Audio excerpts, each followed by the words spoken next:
You know, there's a saying that goes, a bad haircut is a good conversation starter. But what if the conversation isn't bad enough and you're stuck with a terrible barber?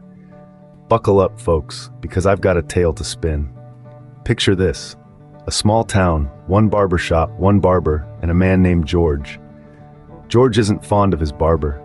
In fact, the man snips his sideburns unevenly, chatters incessantly about his collection of vintage spatulas, and has a peculiar fondness for dousing George's head in an aftershave that smells suspiciously like pickled cucumbers.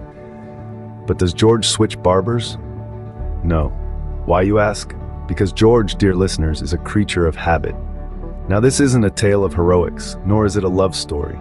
It's the chronicle of George's weekly ordeal, where he screws up his courage, steps into the barber shop, and prays to the haircut gods that today, just once, his left sideburn won't be an inch shorter than his right. Each week, George enters the shop, his heart pounding like a drum solo at a rock concert.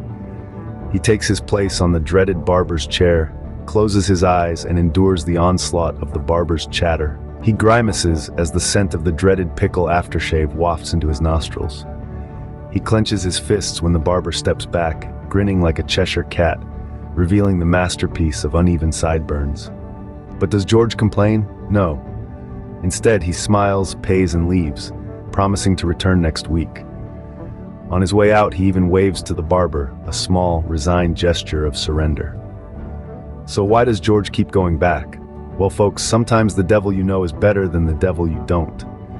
George can't bear the thought of another barber inflicting a worse haircut, or God forbid, a more pungent aftershave. So he sticks with his barber, week after week, sideburn by uneven sideburn, bracing himself for the pickle-scented assault.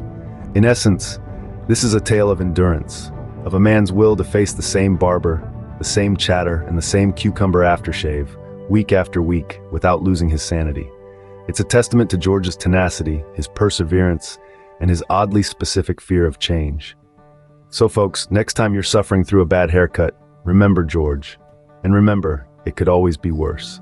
You could be stuck with a barber who collects spatulas and has a thing for pickled cucumber aftershave.